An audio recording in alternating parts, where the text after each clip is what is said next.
Make sure your arm doesn't go off that screen. Because once it goes off screen, it just goes into an oblivion of nothing. Fringe check. My fringe is still there. Fringe check. Hey guys! Hi! I'm joined by my friends Dan and Phil here. We are going to be playing a rather saucy game of Would You Rather Extreme Edition. Extreme Edition. The reason why it's extreme is because everything that we say in this video can and will come true! Plot twist. Who are you, M. Night Shyamalan or PJ? For these questions, I'm going to set up a bit of a scenario for you guys to kind of set the scene.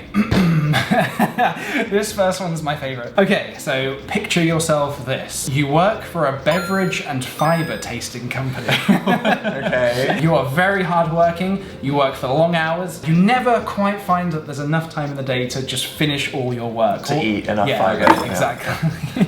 You're worried that your boss is thinking of firing you and hiring someone younger and more attractive and more punctual than you are. No, not more punctual. You have to make some sacrifices to save time in the day. Okay. Yeah. So, would you rather... This elaborate setup for a Would You Rather. Okay. You've all got diseases All got now. swine flu now. Would you rather go to the bathroom like a normal person, thus saving no time and losing your job? Okay. Or would you rather take a magical pill that causes your stomach acids to dissolve anything you digest, thus never having to go to the bathroom all year? But there's a catch. What a catch! Oh. Oh god. So the catch is, you don't have to go to the bathroom all Ever year. again, yeah. Well, for a whole year. For a year. Yeah. But for one day a year, you go to a very specific place at a specific time to sit on this super toilet and basically just clean out everything in a fashionable manner.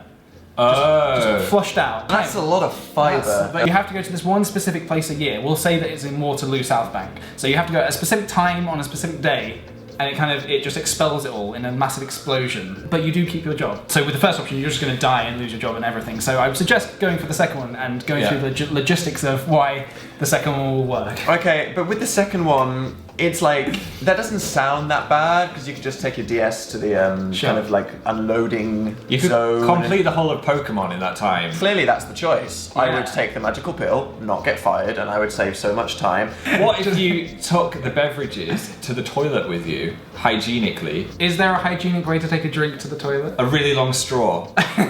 Or you could have a toilet under your desk. You've avoided both questions. Yes. You found an alternate decision. I went for magical pill. There's much more. What have I committed to? You have to go to this specific place and time on this day. So what if you don't get there in time and it all just comes out anyway, no matter where you are? That's a year's build-up. That'd be an environmental issue. I mean, you said earlier you weren't a very punctual person. I'm not a very punctual What if you're not person, punctual for the one time when you have to? What if I slept in? That would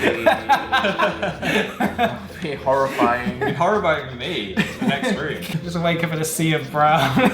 What's coming through the doors? The lady next door is like, my cat! I'd like to think that if my entire life was based around that one day that I'd managed to get one thing done in time, so I'd still risk it. If the tube got delayed and you were trapped underground in a tube carriage and that happened, everyone would die and it would cause delays. Would feel really good afterwards as well. Okay, so this next one is about superpowers. You live in a world where everyone is extremely gifted and talented, except for you. Oh. You are the one person who, for some reason, doesn't have an ability. The everyday superhero shuns you for not being like them. Yeah. You find it difficult to get a job when someone with super speed can do it 50 times faster, and you find it hard to wear clothes when all the clothing shops sell spandex. Yeah. Due to all the superheroes. You suddenly meet a mysterious old hairy man holding a magical stone. Specifically hairy. Who waves it in front of you and he says to you, would you rather touch my magical stone and be granted the incredible powers of invisibility, Nice. or stay a nobody for the rest of your pathetic life? But there's a catch! Oh. The invisibility power. Yeah. Your body, as you can probably imagine, can only take the strain for somewhere between 10 minutes to 1 hour at a time. The only problem is your clothes don't go invisible. So only your body does. So you have to strip completely naked. Yeah, man, I see the conundrum. And then take the chance to go out and do your thing invisibly. Like Kevin Bacon. It's like Get back in time. yeah, and then hopefully, I mean, you don't. It could last 15 minutes. It could last a whole hour. It's always different. You wouldn't know. Every time. Oh man. Okay, I would hire myself a sidekick called Clothes Man, whose power is he secretes clothes out of his mouth and his butt. Invisible Phil and Clothes Man. I like it. Is I would learn a moral lesson here that you shouldn't change for anyone, and I think that being ordinary in a world full of extraordinary people is quite unique and beautiful in a sense. So I'd find self-acceptance and learn to love myself, and then become a really famous celebrity who is known just for being ordinary. Captain Average Guy. I wasn't expecting such a deep philosophical look on. I would not touch the stone, is my answer. Okay. I would like to be invisible though, because I could draw on everyone. Yeah. I just like, and then you just have a dog on your Then face. you'd get arrested. You know, in a world of superheroes, there has to be supervillains. What if, what's the opposite of clothes? What if Super Naked Man actually... Oh, no, not Super Naked Man. What if he destroys Clothes Boy? So you're out there doing your thing, drawing on people's faces, and then, boom, you become visible again, and you're naked. And Clothes Boy is nowhere to be seen.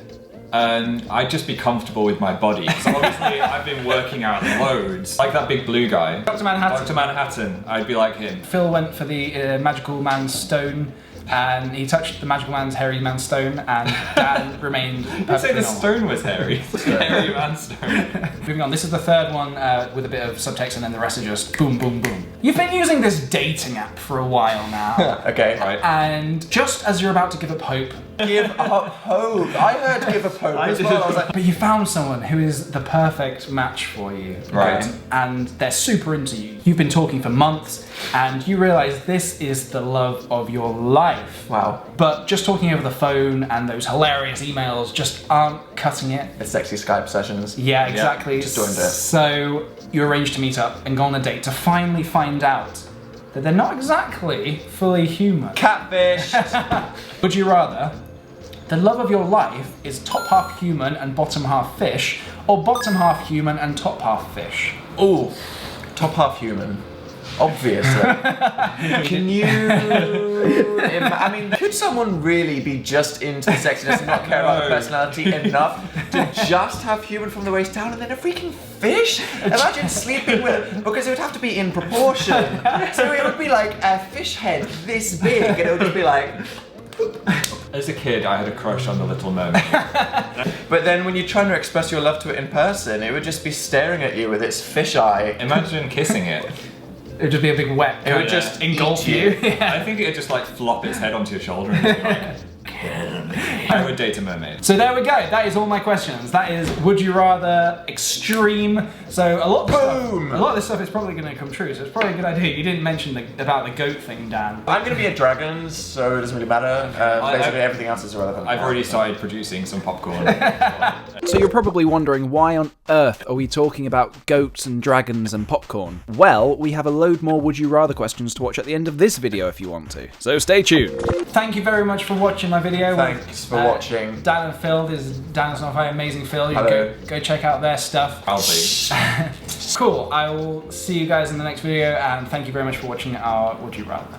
Bye, internet. Bye. Die, PJ! No!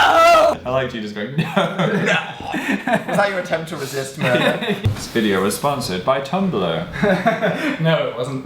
Thank you very much for watching the video. If you enjoyed it, please do give it a little thumbs up. And check out Dan and Phil if you don't know who they are. Oh, who am I kidding? You know who they are. Hey, and why not subscribe to my channel if you're new? And click the magical box to go watch even more hilarious Would You Rather questions with myself, Dan and Phil. Cool. Squidoo!